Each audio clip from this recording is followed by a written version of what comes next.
We are live on YouTube.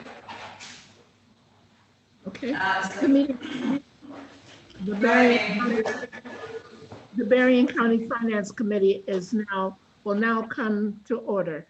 Would you call the roll, please, Annette? Yes, I will. John Hinkleman? Ezra Scott? Yes. Bob Harrison? Yes. Amy Yarborough? Yes, present. Thank you very All much. present? Thank you. If you will tell us the agenda. Absolutely. So in the room here today, we have Sheriff Paul Bailey, Under Sheriff Chuck Height, Todd Rainey with the motor pool, and Todd Johnson with building and grounds, and Brian Cassett, County Administrator. We're going to start off today with Todd Johnson with the courthouse roof repair. I'm good. Please go ahead, sir. All right, we're in the midst of replacing the outer parapet roof on the courthouse.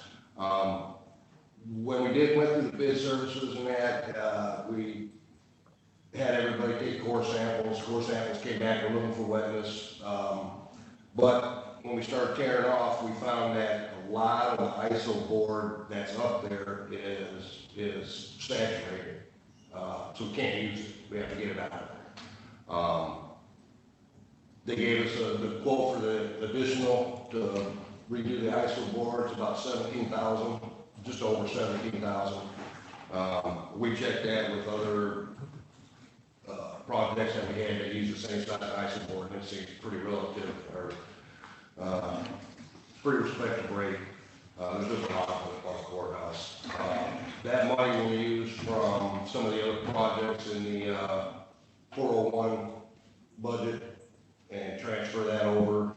So I don't think we'll have to have any additional funds, but something we need, when we get the approval on, we need to move on this, because even though the roof's ripped off, it's still secure. They secure it every day they leak, so there's no possibility of any leaks, but we need to get that board here as soon as possible to continue on. We can't lay a new roof and actually close it up totally until that board's down.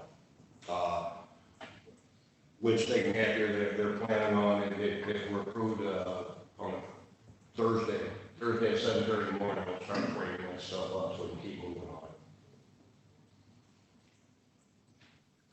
on. Committee, do you have any questions about the work? Madam Chair, this is Commissioner Scott. I'd like to make a motion that we approve this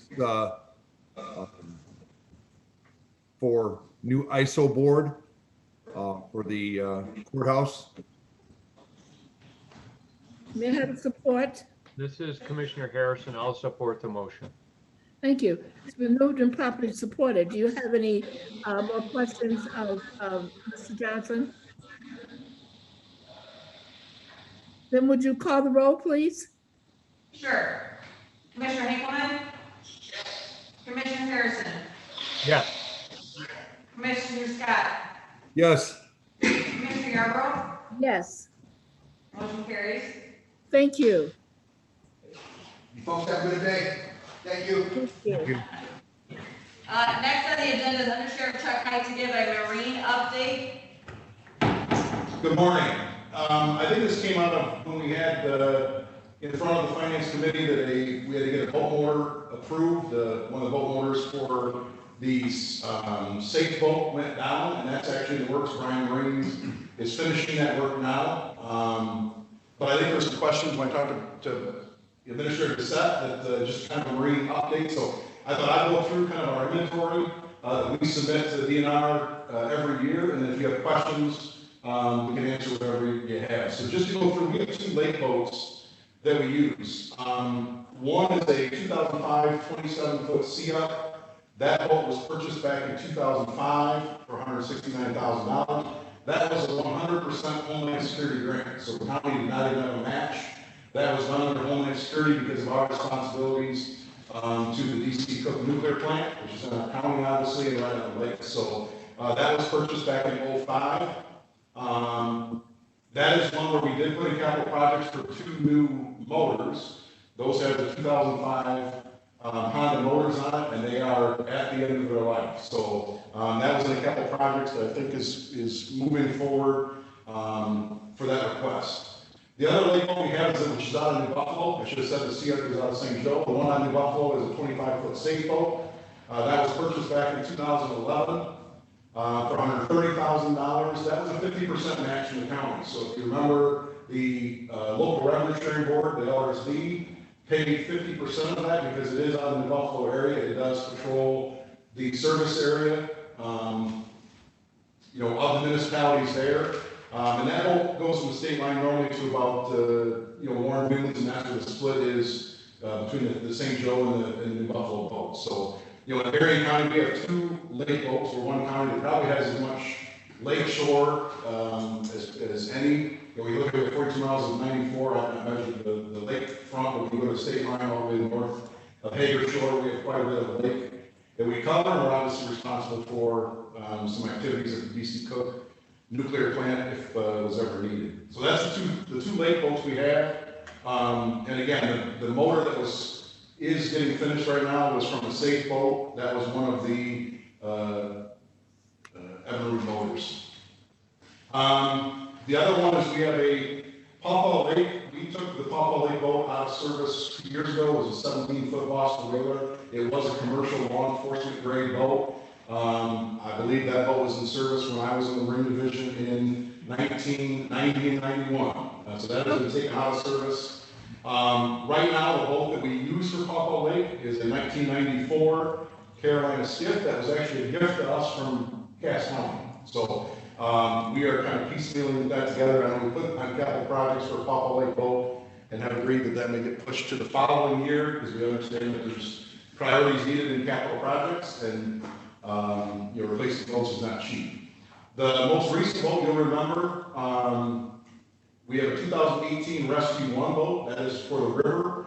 That boat is designed for the river, inland lakes, very kind of flat area, but for, you know, the different water rescues we have in the river with kayakers and everything else, a boat that can actually get down in there. That was a 100% capital project expenditure from the county, and that was purchased back in 2018.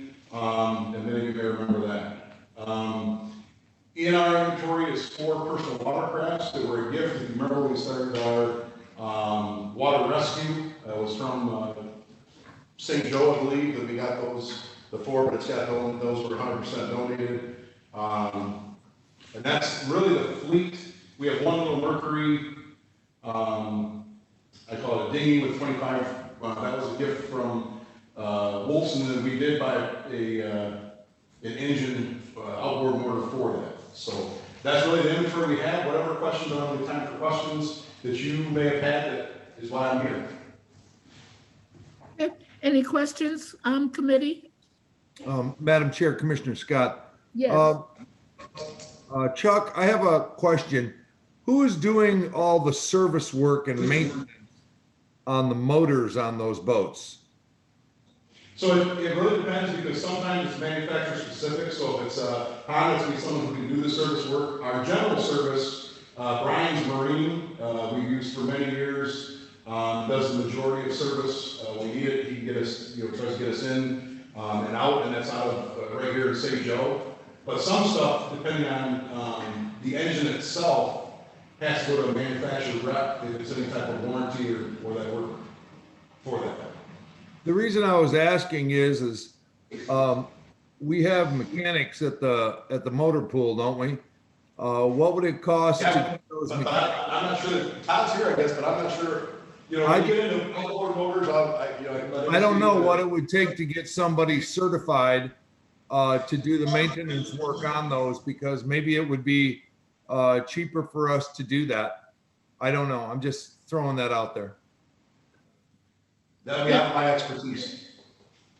That requires a whole different, I guess, toolbox to work on outboard motors and different knowledge. It's not, I know it's a motor, but it's not the same as an automotive engine. There's a lot of little things in there that cars don't have. So it'd be a learning curve. All right. I was just wondering, I just thought, you know, if we had somebody that was doing the maintenance, because that's all. That's all I had. Now, we do help out with trailers and other issues, welding stuff that they need fixed on the boats. But as far as engine repair, that would be out of our league right now. Okay, thank And you. I will say, the Todd and Steph, they are very helpful. We got a wheel bearing or something else on a trailer, they're very helpful for that. And helping identify one trailer we replaced, that just needed to be replaced, probably wasn't kind of the right size for the bolt that it had. And so we rely on Motor Pool for what they can. It's just when you get into engines, like Todd said, you know, we really go to those that specialize in doing it, so. Good. Thank you. Thank you for the update. Yes, very, The only very, only thing that I would want to add is that in 2011, the Safe Boat, the Cook Nuclear Plant did donate some money for that boat. So it was the Revenue Sharing Board, the county, and the Cook Nuclear Plant put a little bit of money in there to buy that boat for Lake Michigan. may I ask, I remember we got a boat from like Washington State, and I don't know if it turned over or what. Is this some of what we're talking about? The whalers or something? Are those boats just sitting there waiting to be used, or are they used? Is it used? No, so we don't, the Boston Whaler is a brand new boat, we don't have any of those anymore, that used to be kind of the fleet of the Marine unit. The Safe Boat you're talking about, that is the one that capsized in Buffalo, so that was back in 2011 when that Okay, happened. But that boat was redone and everything else, that is the boat that's in operation right now. okay, all right. Thank you. Any other questions? So you're not coming here asking for money? We're not asking, well, we always ask for money, but we did that for capital projects, so we'll let that work its way out. I want to do the proper thing and vote, but when you were talking about the Avenue, you're able to get it fixed, this motor? You're able to get it fixed? Yeah, yes, Brian, there's one part they're waiting on, they're finishing it up actually right now, so. Okay, I thank you for the information. Annette, would you tell me what's next on the agenda? Absolutely. So we have Automotive Fleet Manager Todd Rainey here to talk about a sheriff vehicle replacement. Okay, go ahead, Mr. Rainey. Yes, I'm sure you're aware of about a month ago, we lost a squad car. And we have 5 in the capital funds for next year. I'm coming here, Mr. Sett asked me to come and explain that I'd like to add a 6th one to that bid proposal for next year. If they're ordered today, I can get them in February, which is gonna stretch us pretty thin. I'd like to have 7 on order, but give us a little leeway, because we're pretty tight even with the fleet we have right now when something goes down. So I guess I was looking for permission to add that 6th one and possibly think about another one that we could use in the meantime also. Madam Chair? Yes. Yes, Madam, this is Brian Bissett. I just wanted to remind the group, a couple of months ago, Todd was here talking about getting 5 Tahoes out to bid. And we talked at length about the supply chain and concerns about vehicle availability. A couple of weeks after that meeting, one of the deputies was involved in a pretty significant crash. Todd has been working on the replacement of that crashed vehicle, and just as we anticipated, the supply chain is becoming more and more of a problem. It makes sense to replace the vehicle, but I just wanted to make sure the group was reminded about the fact that his ability to go out and get replacement vehicles is just becoming more and more difficult. yeah. And I'm not sure if Todd, if you want to add anything to that statement. Well, the dealer that we've been through my deal working with, he ordered 323 Tahoes last year and got 218. So the supply is just not there. So they're starting the new model year right now, and we kind of want to be first on the list to be able to get them in February. And if we wait any longer, he can't guarantee any kind of a delivery date. So it could be next May or June if we wait too long, and that's just too long. Do we have money to get order 7?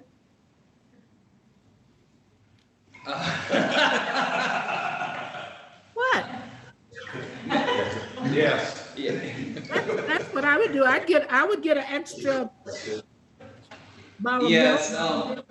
I'm chuckling right now because right above our heads is Doug James in the finance office, and I think I just heard their heads spinning. Um, if this group is comfortable with authorizing Todd to move forward with 7, I'll be the one to walk up and notify finance that we're changing some plans. We If need, I could speak. something could happen. Mamie, sorry, the sheriff would like to address you guys if he can. Yes, Yeah. please. And Todd's done a wonderful job, and the reason he says 7, so we could have a spare.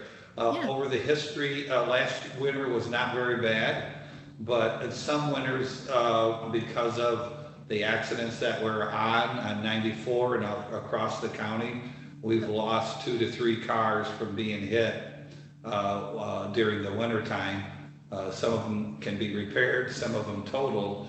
So Todd is just trying to make sure that we have a car that is in reserve, that's sitting there to replace a car. Let's pray that none of them get hit like last winter, but several winters before, we lost a couple cars due to the winter weather and people crashing into us. Just also want to reiterate the last accident that our deputy was in. It was not his fault. Somebody turned in front of him. And the car was totaled. Yeah. So just wanted to add that in. That's why Todd would like to have a car in reserve, just to be prepared if we lose 1 or 2 cars. Because when he was Right. talking about the 5, this one had not been totaled out, had it? No, it had not. Right, yeah. Um, I certainly would like for us to look at that, knowing that the production is down. We need to look at that. Madam Chair? Yes, Commissioner Scott, I would like to point out, I understand the essence of authorizing to order 7 versus 6 to have 1 in spare, but the Finance Committee really does need to be advised of the fact that when we order these vehicles, it's not just the cost of the vehicle. Once we get the vehicle, then it has to be completely outfitted. yeah, There's a big cost there, so that's why Doug James's head will be spinning around with steam and smoke coming out of it. And I just want everybody to understand that. My only other question would be, is it imperative that if we do get this 7th car, that it has to be completely outfitted at this time? Or can it be just held non-road worthy in abeyance and sitting there waiting for an accident basically to happen and then transferring stuff from one vehicle to the next? The transfer of the equipment takes, a week to 2 weeks. You're talking light bars and lights and sirens and. Right, Sorry, I but can't hear you. if they're the same model numbers, then everything should fit, is what I'm saying. And I'm just wondering if we have to completely outfit that vehicle, if that vehicle is just going to sit there and not be used, because otherwise, if you're planning on using it, then it's not an extra. Well, Held. my idea or plan would be, it would be used because right now we're pretty tight. We have to shuffle cars from Niles, New Buffalo all the time when they're down for repairs for several days. And this would be very, very useful to fill those gaps. So. Isn't New Buffalo Township buying those New Buffalo Township cars? They come on an admin fee each, they pay an admin fee of 10%, and so does Niles Township, so that comes out of the money that the county collects. But when it comes time, if there is one wreck, that's part of what the admin fee covers, is the replacement of vehicles. The only one that doesn't, Waterville Township only pays a 5% admin fee because they're responsible for replacing their own car. But when you look at it, Niles Township and New Buffalo Township pay a 10%, which Niles Townships is probably about $90,000 a year, and New Buffalo Townships is probably $60-some thousand. I don't have it in front of me, but they're paying a 10% admin fee, and part of that is for the replacement of the car. And in 2021, how many cars are going to be going out of service because of high mileage or wear and tear that we're also going to have to replace over and above these 7?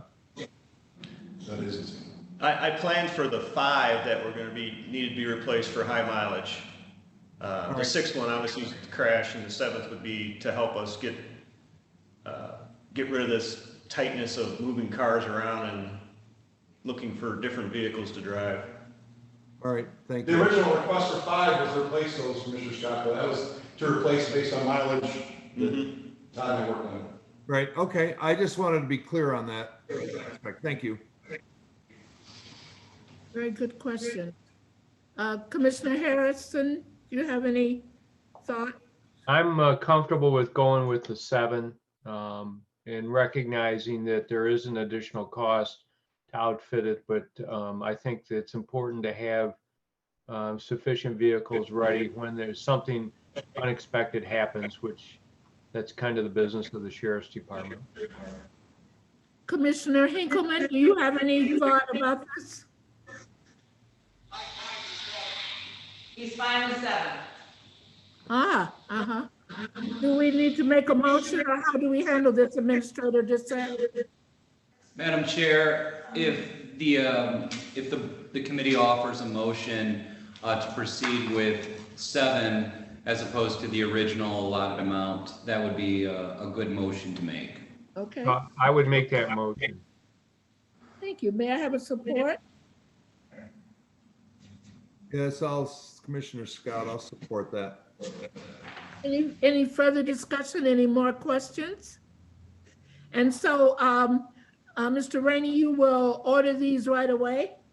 Or do we have to Yes, go out for bid, or stay with the same company with me? No, I have the bids in front of me, and I'm ready to go.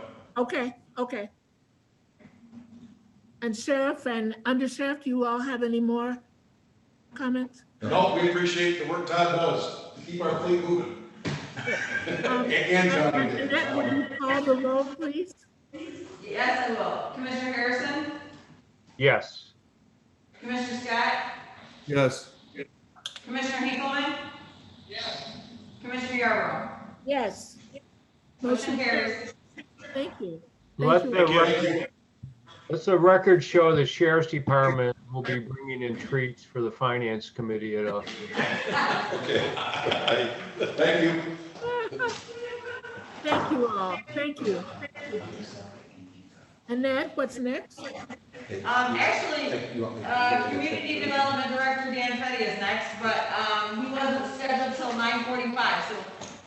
We want to do some minutes, can we have a motion for that? Okay, so yeah, if that's okay, we'll go ahead and move to the committee business, if that's all right, except for the public comments, of course, and somebody's gonna go get Dan so we can get started. Thank you. Yep, so we have the minutes of I need a motion to approve the minutes of the September 10th Finance Committee meeting. This is Commissioner Harrison. I'll make the motion to approve the minutes. Were you here, Commissioner Scott? Commissioner Scott, yes, I was there. Okay, I'll second that and support it. okay. It's been moved and properly supported. Any corrections or additions? All those in favor, would you please call the roll, Annette? Commissioner Hinkleman?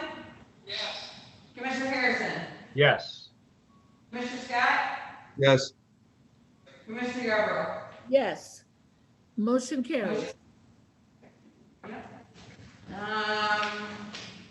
And then the other thing I had was public comments. Let me go check out there and see if we have any. Okay.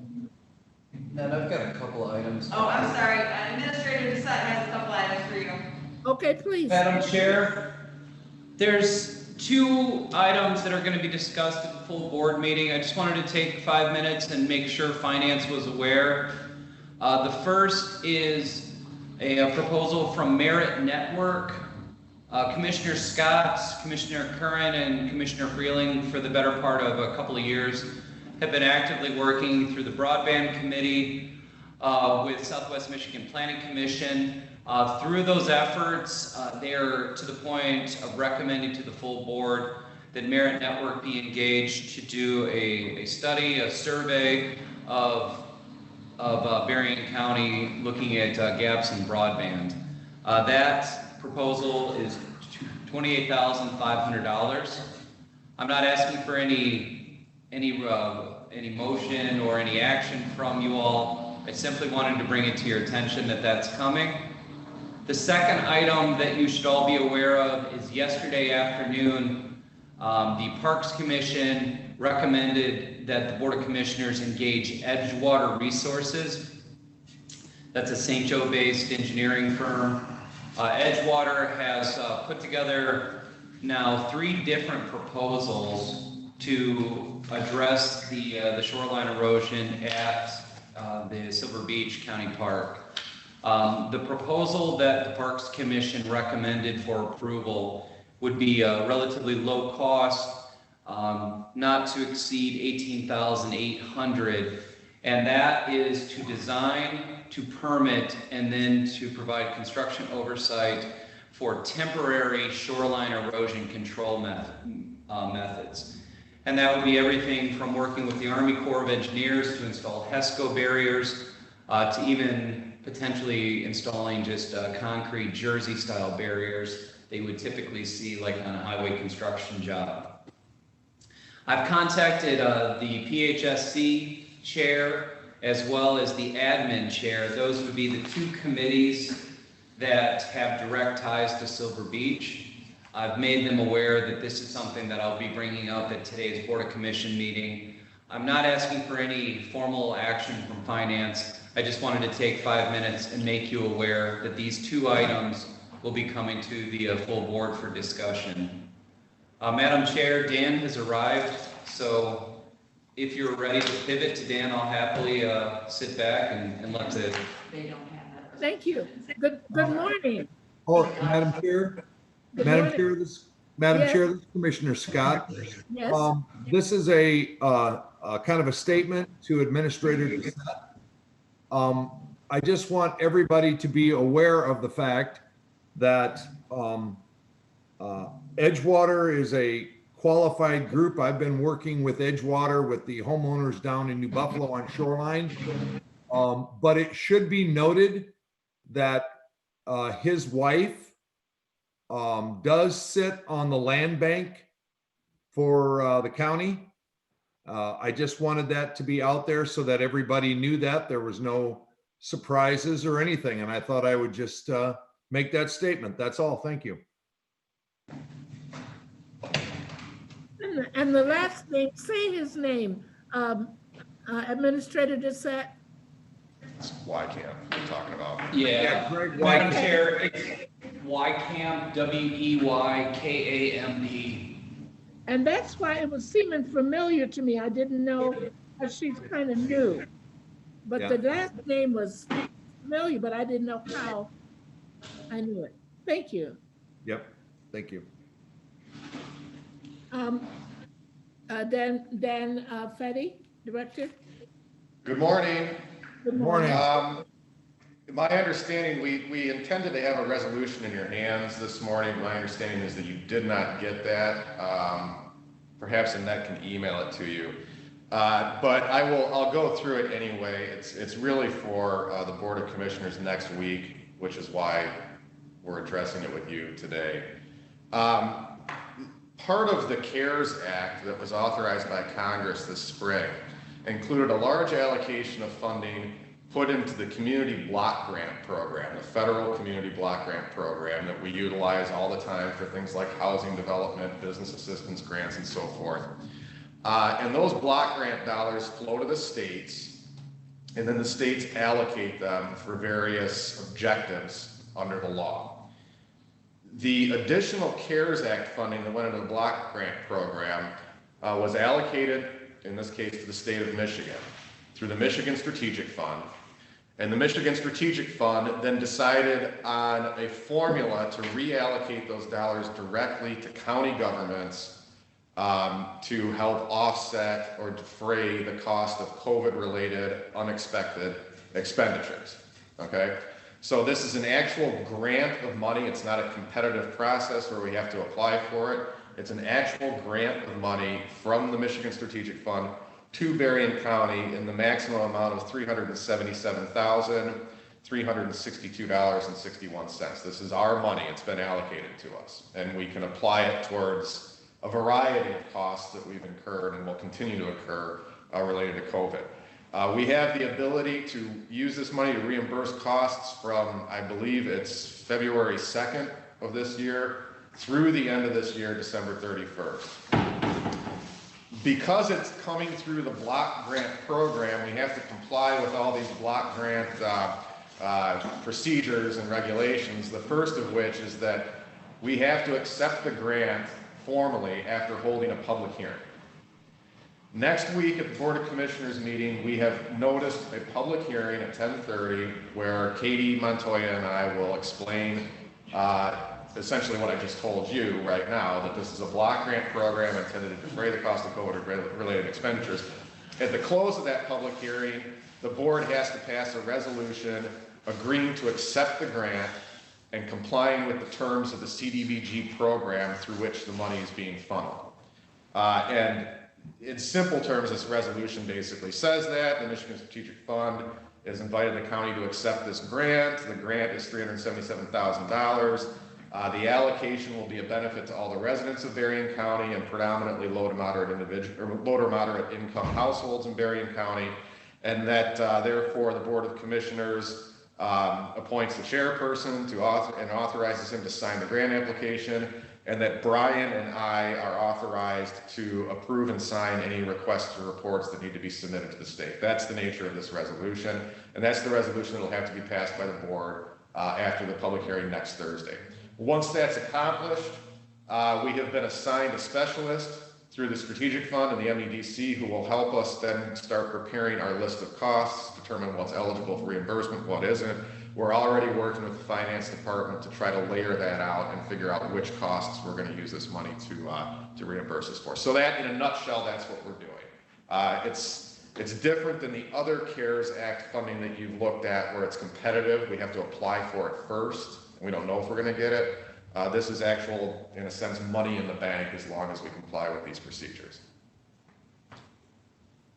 So Dan, this is Bob Harrison. Does this tie back to what Doug was talking to us about a couple of weeks ago about separate accounting and tracking of COVID related?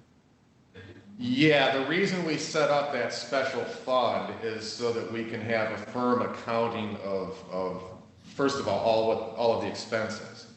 The other reason is one of auditing efficiency, that if we tried to take the CARES Act money and push it through into all these separate funds that we know have incurred costs, then all of those funds suddenly become subject to federal accounting or auditing standards. By creating the special fund that Doug asked for, we can push all these expenses and all these revenues into a single fund and then have that audited under the federal guidelines. So it's really a matter of efficiency more than anything else. Because it's not just going to be this CDBG, it's going to be the CARES Act funding from Treasury and the CARES Act funding from HHS and the CARES Act funding from all these other entities that are slowly trickling into our accounts. Okay? Did we create the fund yet? I believe we have. Isn't that right, Brian? That's correct. Yes. Okay. Thank you. Madam Chair? Yes. Commissioner Scott, I have a question. On today's agenda, we're looking at P200 9334, accepting the hazard pay funding for first responders. Is that something that is over and above what you're discussing right now? Yes, that's different. Okay. Okay, fine. Yeah. That's different. I just didn't want, and I have nothing against the first responders and everything. I just wanted to make sure that if this was a different program, that there would be some money to go around to help offset some of the expenses that we've had countywide rather than just first responders. Yeah, and that the idea, Commissioner, is because there's so many different pools of kind of the same funding, the idea is we're trying to organize our costs according to which pool is eligible. Correct. This CDBG that we're being given is probably the least restricted of all of the money. It appears to be the case that we're going to be able to use it for almost any cost that we've incurred, not just personnel costs, not just hazard pay, but buildings, facilities costs, and ongoing cleaning, sanitation, things like that. So the intent is to take this $377,000 and use it for some of those hard costs that we know we've incurred and are continuing to occur on a daily basis. We're not going to be using this to offset the $44,000 it costs to buy the UVC light for the jail, are we? Because that was on a separate grant by itself. Well, that's part of the challenge is we have to figure out which of these we can't double dip, right? Right. 'Cause it's all CARES Act money. So we have to figure out which costs are going to be attributed or applied to which pot of CARES fund money so that we're not double dipping. All right. And we're in the process of doing that right now. All right, thank you. So, Commissioner Scott, to follow up on that statement, the UV light at the jail was 50% funded as a grant through the risk management insurance provider that the county is a member of. I think you could make a compelling argument that your local match could be funded through Dan's pot of money. Right. But there's just to the bigger point, we are going through this process right now. And as Doug Jennings updated finance a week ago, as Dan is updating you all now, I just can't stress enough that the state of Michigan is actively pushing CARES Act funding out for a variety of sources. I would describe it as multiple pots of money. And through that process, you've got to submit your applications, you have to provide backup information which justifies your cost, and then you have to be ready and able to respond quickly if you get a funding proposal. The good news is that your finance team, the bulk of your departments have done a nice job of tracking expenses, and so we have been able over the last couple of months to be pushing applications out to the state. At 10:30, you're going to be asked to consider accepting one of the first rounds of those grant awards, and that's the hazard pay to law enforcement. These are good problems to have. Yeah. So All right. is it Thank you. conceivable, this is Commissioner Harrison, that we could make some renovations both at the administration building and down at the Niles campus to accommodate screening of people walking in for COVID and be able to use some portion of the COVID money to help fund some physical plant change? It's certainly a possibility. What we're looking at first off is the costs that we've already incurred, which we need to be made whole on. But for ongoing expenses, for renovations of buildings and facilities, it's certainly a possibility that we could look at budgeting those into these COVID relief grants that we're getting.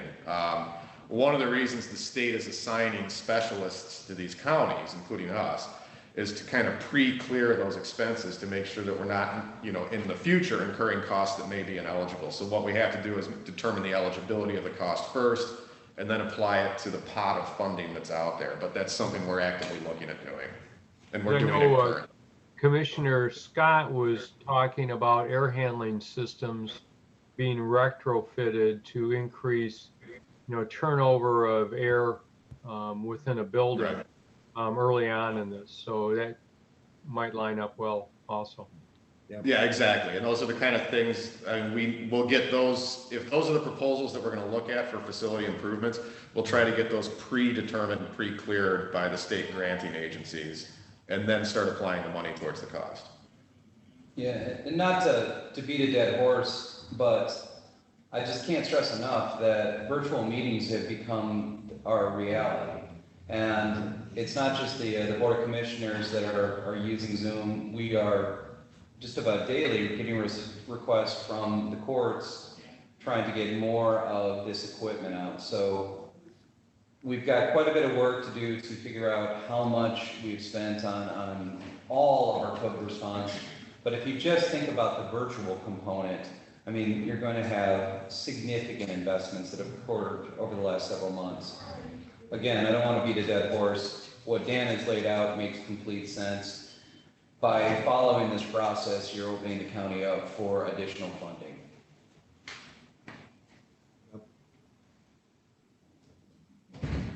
Any other questions?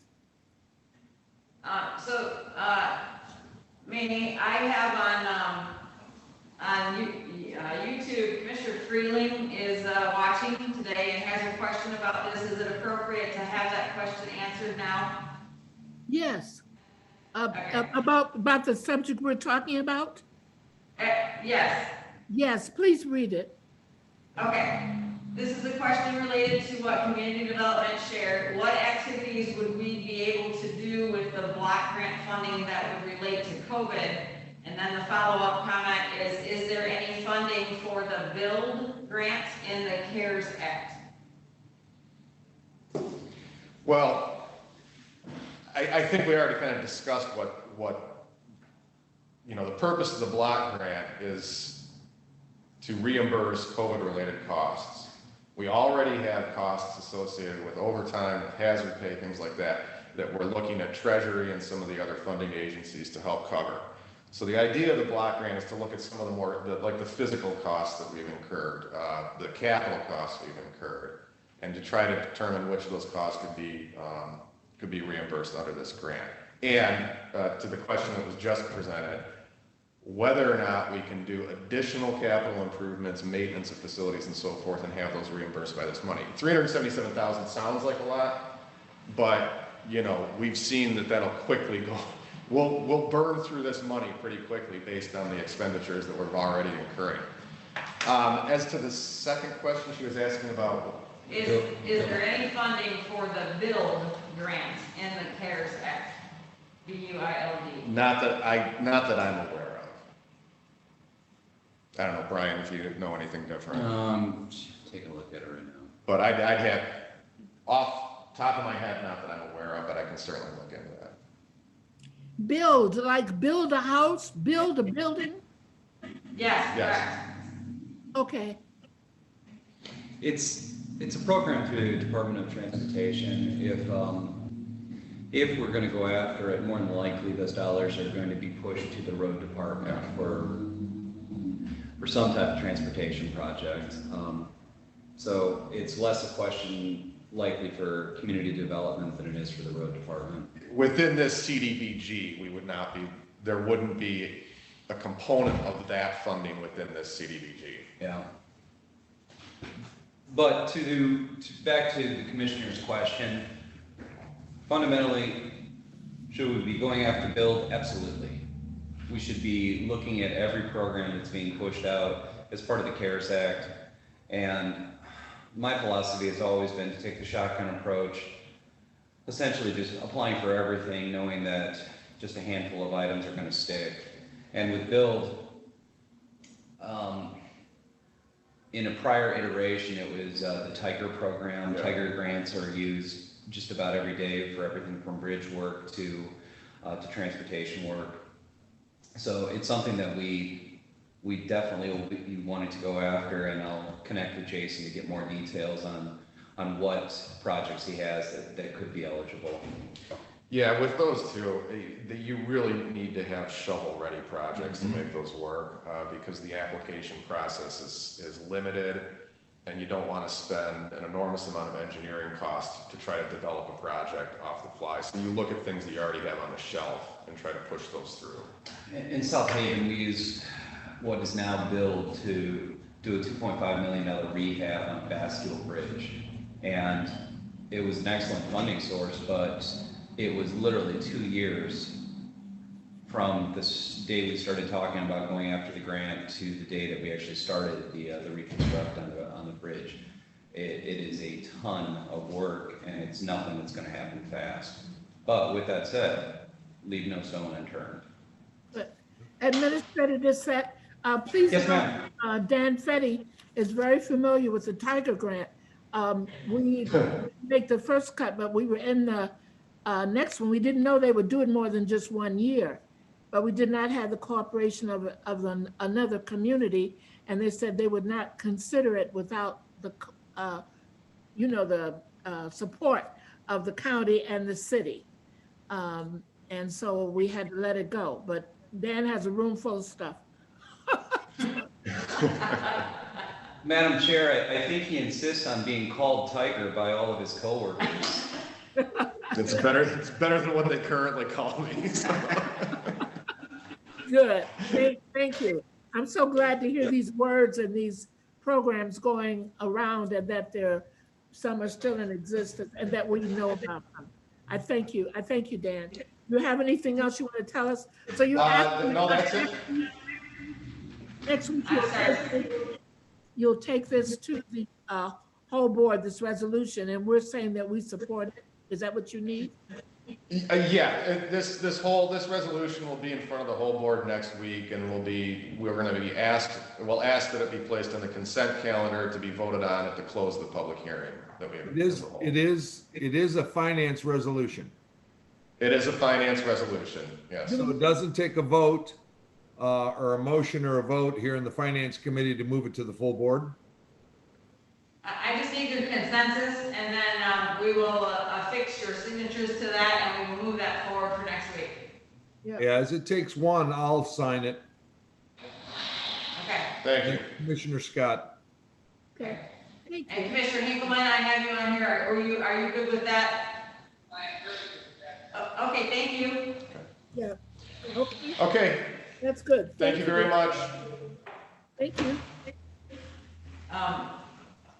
Brian. Yeah. So the other thing that Commissioner Freeling has added here is it's related to Bill. She was thinking of varying bus activities. Oh, Oh, well, I guess my understanding of the build program, much like the Tiger program, is that it's for capital improvements, for physical development. We're not contemplating right now any capital improvements that we need to make over the next year. We have our bus orders already placed. We may be looking at things like bike racks and so forth, but as far as large scale facility developments, we haven't planned for any of that. Certainly not until we get some kind of organizational change in the way the bus systems are being coordinated right now. I suppose in the future, if we needed to rebuild garages, if we need to do something like that, I mean, the program would be available for that, certainly. Would that be your take, Brian? yeah, I think doing some type of facility development would definitely fall under build criteria, but I would not be at a point of recommending some type of facility construction until we got our house in order. Yeah, exactly. I also don't know, without looking at it more closely, whether or not the build program could be used for technological upgrades. If that's a possibility, we would probably look at that before we would look at facility improvements. So that would be my initial take. Madam Chair, this is Commissioner Scott. Just as a point of reference, would you check into the fact and see what the numbers would look like if we used any of that build money to purchase buses, but smaller vans that could be more efficient with less ridership than taking one of the larger buses all to these areas? I wish you would take a look at that, because I think that could be something that could enhance our Berrien bus program immensely. Well, Commissioner, I would actually suggest not looking at build for those purposes for two reasons principally. First of all, I'm not sure that the build program is an eligible program for bus purchasing. We'll look at that. But the second reason is that we have never had a problem acquiring the buses and doing replacement schedules that we need, and we have actively over the last 10 years been reducing the fleet size and the size of the vehicles from full buses to cutaways to vans. I mean, this is something that's been in the works, and every time we need to replace a vehicle, we look at the correct size of the vehicle, and we've been downsizing many of these in fact, most of the fleet. The build program is kind of a big one opportunity to get a big project out there and get federal funding for it. Since we've never really had a problem with acquiring the capital grants for equipment purchases, I would suggest looking at the build program if we're going to use it at all for a large scale project that the county needs to do that has an overall effect on transportation, economic health, environmental health, and so forth. That program is designed for those big deals like that, not for something like, you know, $400,000 of bus purchases, which we already have the money for anyway. Okay, thank you. Commissioner Scott, Yes. not to go too deep into the weeds here, but there's established programs for MDOT, small urban area funding, Yeah. and then there's the pollution mitigation grants that are called CMAQ. Those would be two tried and true programs where if Dan or Evan was in a pinch and needed capital funding to replace buses, those would be two programs that have a history of providing offsetting funds for buses, let alone just replacing through his traditional funding stream. Well, that's what we have used. And, Yeah. and Commissioner Scott, you probably remember the issue we had with planning on the Planning Commission about 2 years ago, where we were concerned about the way that the CMAQ funding was being reallocated. Yes. And I the concern remember was that has been a principal source of funding for our bus purchases. So, Right. so when it comes to the buses, we're okay with the money on getting the buses. And that's one part of the discussion. Another part that we'll take up later on is whether or not we are actually going to run a transportation or we're going to put it out to bids this year for next year for a company. That's right. Yep. Right. All right, thank you. Thank you. Thank you. Annette, do we have more? Yeah, actually, I think all we have left in your agenda is, public comments. And you do have some public comments besides what Commissioner Freeling had posted. Okay. So Tony Benhart from Sodas Township, as a question for the Finance Committee, what is the process for release of funds for completed road project contracts? Is there a complete checklist for items bid and completed? If defects appear very shortly after the payment is made, who's responsible for fixing the defects, such as road defects, missing pavement markings, and as such? Yes. Thanks. And that ends his comments. Is that something you would take, Administrator Dissett? Yeah, so what I proposed, Madam Chair, is have Annette just summarize his comments. I'll put that into the form of an email, send it to Jason Latham, and ask him to put together a response to the various questions. Okay, thank you. Yep. That's what it sounded like, and I've seen something before. Every now and then we get a report, and I don't know if it was from Jason or before, that would show, you know, the progress of what's done, completed. Right. Those, I've seen that before. I just don't, you know where it came from. Other questions, Annette? Nope, that's all of your public comments, and I believe that's all the business we have for you today. That's good. Any other commissioners, committee, any other? Finance, anything else? Commissioner Hinkman, do you have anything else for finance today? No, thanks for letting me participate in kind of usual facts. I appreciate it very much. And then if you don't mind, when the 10:30 meeting comes, try to be the same place. I will try to participate if I can, best I can, as long as I'm not disrupting the meeting. Okay, will do. All right, thank you. All right. Thank you, Commissioner Hinkleman. Thank you for being with us. Anything? Okay. Is this meeting is adjourned? We will meet again at 10:30. Yes? Yep. All right, thank you all. Thank you, Annette. Thank you, Brian. Thank you, Annette. No problem. Yep.